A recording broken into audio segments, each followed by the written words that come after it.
सभी विद्यार्थियों को नमस्कार। आपका maths capsule by G R. Barle में हार्दिक स्वागत है। दोस्तों, हमने कल पढ़ा था भिन्न, है ना। भिन्न यानी कि फ्रैक्शन। फ्रैक्शन कितने प्रकार के होते हैं, उनकी सबकी डेफिनेशन। फिर पढ़ा था भिन्नों की जोड़, बाकी, गुणा और भाग। ठीक है, तो आज का चैप्टर भी, आज का जो टॉपिक है वो भी बड़ा इम्पोर्टेंट है। वो कंपटीशन एग्जाम वालों के लिए भी है और जो स्कूल में पढ़ रहे बच्चे उनके लिए भी बड़ा इम्पोर्टेंट टॉपिक है। ठीक है, तो आज हम पढ़ेंगे कौन सी भिन्न छोटी है या बड़ी। ऐसे प्रश्न पूछा जाता है, कौन सी भिन्न छोटी है या बड़ी है।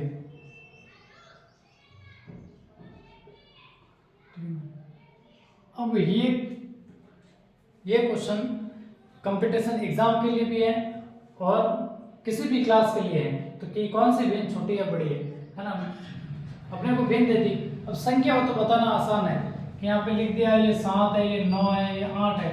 तो इनमें से सबसे बड़ी संख्या कौन सी है, तो 9 है। छोटी कौन सी, 7 है। ये देखने से पता चल रहा है।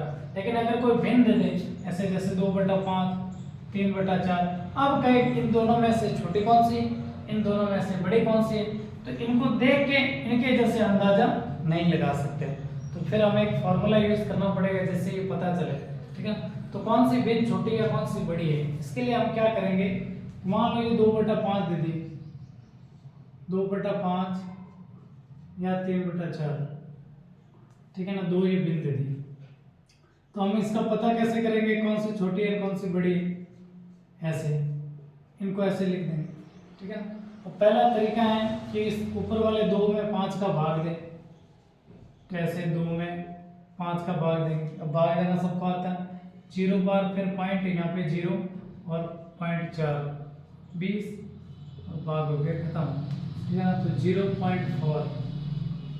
ठीक है, 3/4 यानी कि 3 के अंदर 4 का भाग देना, 0 बार पॉइंट, यहाँ 0, 4 7 28, 2 बच गए, 20, 0 उतार दिया, 4 पंजे 20 और हो गया 0।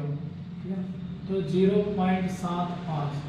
अब यहाँ पे 0.4 है, यहाँ 0.75 है ना। तो यहाँ 4 है, ये 7 है, तो 7 ज़्यादा है ना, तो ये वाली भिन्न बड़ी है। इसको ऐसे भी लिख सकते हैं कि 3/4 बड़ी है 2/5 है। ठीक है, जिसकी तरफ 2 मुंह है वो वाली बड़ी है। तो बड़ी कौन सी है, तो बड़ी है 3/4। बड़ी भिन्न कौन सी है, 3/4। छोटी भिन्न कौन सी है, छोटी भिन्न कौन सी है, 2/5। ऐसे मान निकालने के बाद ऐसे भी लिख सकते हैं, 2/5 छोटी है, एक मुंह यानी छोटी है किससे, 3/4 से। इस प्रकार लिखा जाता है। इसको कहा जाता है ग्रेटर देन, क्या कहा जाता है, ग्रेटर देन।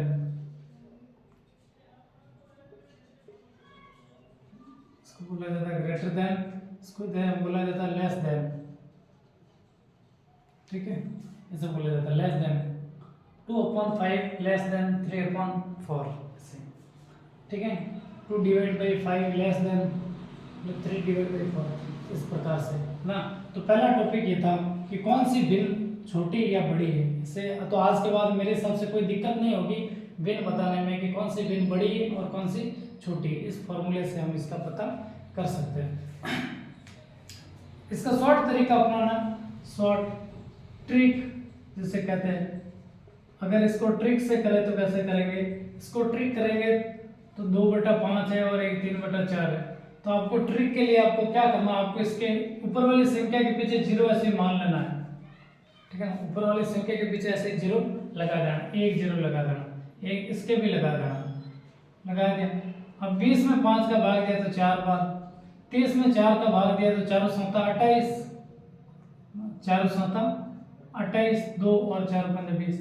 अब यहाँ पे 4 है, यहाँ 7.5 है, 7.5 है, तो कौन सा बड़ा हुआ, ये बड़ा हुआ है ना। तो ये वाली भिन्न बड़ी है ना, ये वाली भिन्न बड़ी है इससे। समझ में आएगा नहीं? तो ये शॉर्ट ट्रिक है, इसको मतलब इसको लगा के, जीरो को लगा के हवा में भी कर सकते हैं या आसानी से कर सकते हैं, पॉइंट भी लगाने की जरूरत नहीं है यहाँ पहला 0 पॉइंट से। ठीक है, तो ये तो आपको समझ में आ गया होगा कौन सी भेद छोटी या बड़ी है।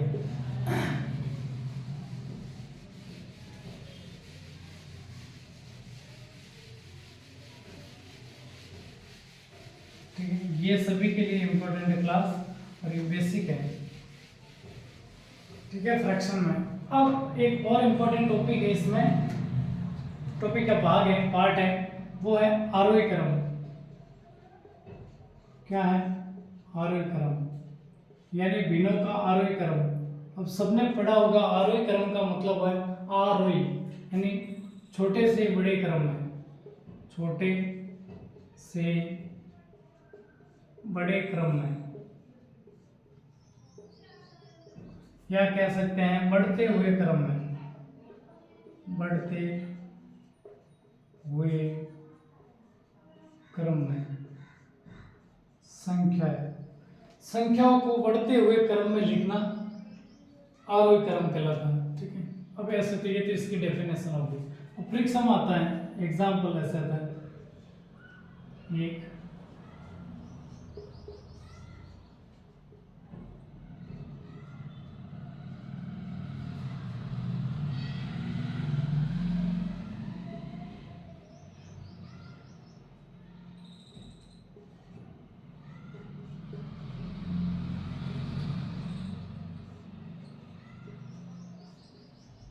इस प्रकार से क्वेश्चन आ गया, और आ गया नहीं, आता है ये मतलब बोर्ड क्लास में और छोटी क्लासों में और कंपटीशन एग्जाम में भी। ठीक है, वहाँ पे इतना समय भी नहीं मिल पाता ना, तो 2/3, 4/5, 5/7 और 3/8 को आरोही क्रम में लिखिए। किस क्रम में? आरोही क्रम में। तो कैसे लिखेंगे? इसका शॉर्ट तरीका भी मैंने बताया, पहले अगर लॉन्ग चाहे तो लॉन्ग कर लो, 2/3, 4/5, 5/7, 3/8 ऐसे लिख लो। अब ऊपर वाली संख्या में नीचे वाली संख्या का भाग दो ना, यानी यहाँ पे 2 के अंदर 3 का भाग देना है, यहाँ पे 4 के अंदर 5 का भाग देना है, यहाँ 5 के अंदर 7 का भाग देना है, और यहाँ 3 के अंदर 8 का भाग देना है। ठीक है, इसे भाग दे देंगे तो क्या हो जाएगा? 0 पॉइंट, यहाँ पे 0, 3 6 18, फिर 2 0, ये 6 6 6 6 से चलेगा। ठीक है, इसमें देंगे तो 0 पॉइंट, यहाँ पे 0 हो जाएगा, 5 40 हो जाएगा, और ये भाग खत्म हो जाएगा। यहाँ पे भाग देंगे तो 0 पॉइंट 50, 7 7 49, 1 10 7 3 0 7 28, इस प्रकार से। और ये हो गया 0 पॉइंट, यहाँ पे 0 लगा देंगे, 8 8 3 24, फिर बच गया 6 0 60, 8 7 56, 4 0 8 5 40, इस प्रकार से। तो ये मान इनके आगे लिख दो, 0.66, कम से कम 3 मान लिख लो ना, 3 अंक तक। 0.8 ये तो कुछ नहीं है, तो 0 0, 0.714, ठीक है ना, यहाँ हो गया इसका 0.375 ना। अब लिख दे, अब इसको आरोही क्रम में हम व्यवस्थित कर सकते हैं ना, बढ़ते क्रम में। ठीक है, तो 0 पॉइंट, ये सब क्या कि 0 पॉइंट इसको छोड़ दो, यहाँ 6, यहाँ 8, यहाँ 7, यहाँ 3। तो छोटे से बड़े क्रम में तो सबसे पहले छोटा क्रम लिखेंगे, तो छोटा क्रम क्या लिखेंगे? आरोही क्रम, आरोही क्रम। तो सबसे छोटी संख्या यही होगी, तो 3/8 सबसे पहले लिखेंगे। यहाँ लगाएंगे लेस देन, यानी ये छोटी है, अब आगे आने वाली इससे बड़ी है, तो यहाँ 3 7 8 6, इससे जस्ट बड़ी कौन है? 2/3। इससे जस्ट बड़ी कौन है? ये वाली बड़ी है, 5/7 बड़ी है, ठीक है ना। इससे जस्ट सबसे बड़ी कौन है? ये 4/5 है। तो इस प्रकार से मेरे हिसाब से आपको समझ में आ गया होगा। ठीक है, अब अवरोही क्रम का है, पहले इसके शॉर्ट ट्रिक समझ लेते हैं। ठीक है, इसके शॉर्ट ट्रिक करेंगे तो क्या करेंगे? बिना पेन चलाए भी कर सकते हैं, ठीक है ना, लेकिन दिमाग उस ढंग से काम करना चाहिए। जैसे कहा 2/3, फिर कहा 4/5, ठीक है, फिर 5/7, फिर 3/8, ठीक है। अब क्या करेंगे, शॉर्ट ट्रिक में कुछ नहीं करना, बस इजी काम है। सबके ऊपर वाली जो संख्या है उसके पीछे एक एक जीरो लगा लो, ठीक है ना, कोई आपको रोकेगा नहीं, कोई रोकेगा नहीं है ना। चलो 20 में 3 का भाग देंगे तो 6 3 18, फिर 2, फिर 6 6 6, इसमें देंगे तो 8 पंजे 40, और .00 पॉइंट नहीं लगा तो भी चलेगा, ठीक है। 50 में देंगे 7 7 गुण 50, फिर 1 7 गुण 50, फिर 1 हो जाएगा, 3 7 28, 2 7 गुने 14, इस प्रकार से इसमें भी देंगे तो क्या भाग देना थोड़ा इजी हो जाएगा। 8 3 24, ठीक है, 6 8 7 56, 4 8 5 40। अब देखो यहाँ 6 या 8 7 3, तो सबसे छोटी कौन है, उसको आरोही क्रम, और वही क्रम जो आपको अच्छा लगे। एग्जाम में तो यही करना है, कंपटीशन एग्जाम है ना, इससे भी फास्ट हो जाएगा। 3/8, इससे बड़ा कौन है, 3 से बड़ा 6, यानी 2/3 ये वाली। इससे बड़ा कौन है, 6 से बड़ा ये, यानी 5/7, और सबसे बड़ा है 4/5।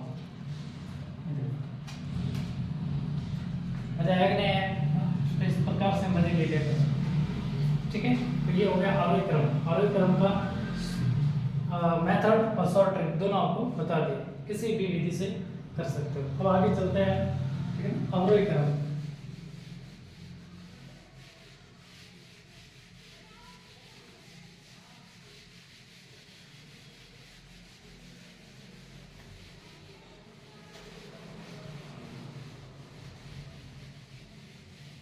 यहाँ से मैं वापस लिख लेता हूँ, संख्या है।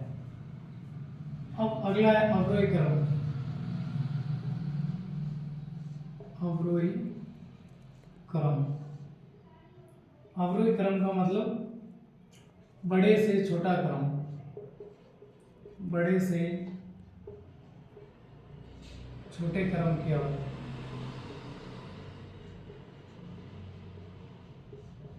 संख्या है, यानी घटते क्रम में,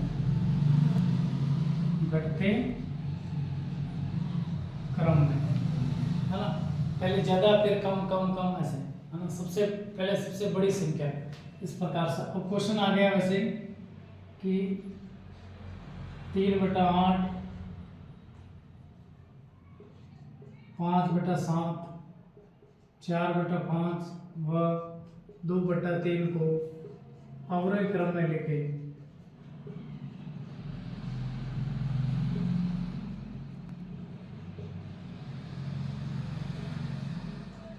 या इन निम्न भिन्नों का अवरोही क्रम बताइए। दोनों बात एक ही है। वापस वो तरीका ना, मैं आपके पास सीधा शॉर्ट ट्रिक से चलता हूँ, आप चाहे तो उसकी तरह कर सकते हो, ठीक है, ऐसे जैसे आपकी इच्छा, ट्रिक से ही बता देते हैं, ठीक है।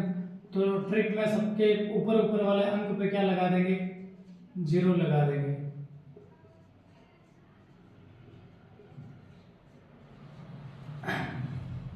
ठीक है। वापस वही भाग देंगे, 8 3 24, 6 8 7 56, 4 8 5 40, ऐसे आप भी ऐसे हवा में, जब अभ्यास ज़्यादा हो जाएगा तो आप ऐसे हवा में भाग दे पाओगे, ठीक है ना। 7 7 गुण 50, 1 10 7 एकम 7, 3 7 चौके 28, ठीक है ना। 2 7 गुणे 14, ऐसे इसमें भाग दिया तो 8.000, इसमें भाग दिया तो 6.666, ऐसे, ठीक है ना।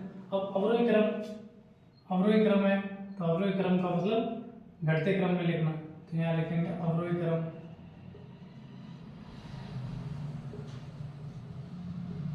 तो सबसे पहले सबसे बड़ी संख्या लिखेंगे, इसमें बड़ी कौन सी, ये, तो सबसे बड़ी यही है, क्योंकि ये 8 है, बाकी तो 7 3 6 सब कम है, तो ये सबसे पहले लिखेंगे। 4/5 ये सबसे बड़ा, इससे छोटा 5/7, क्योंकि इसका मान 7 है जो 8 से जस्ट कम है, ठीक है ना। इससे छोटा कौन है, तो ये 6.66, तो ये 2/3, है ना। इससे छोटा, ये 3/8 है। तो मेरे हिसाब से आपको आरोही क्रम अवरोही क्रम, कौन सी बीन छोटी है कौन सी बीन बड़ी है, ये सब कुछ समझ में आ गया होगा। ठीक है ना। तो आज की बिल्कुल शॉर्ट क्लास थी, और शॉर्ट क्लास से मैंने आपको पूरा समझाने की कोशिश की कि भिन्नों का आरोही क्रम और अवरोही क्रम कैसे बनाते हैं। ठीक है। तो आज के लिए बस इतना ही, मिलते हैं अगले वीडियो में, तब तक के लिए धन्यवाद।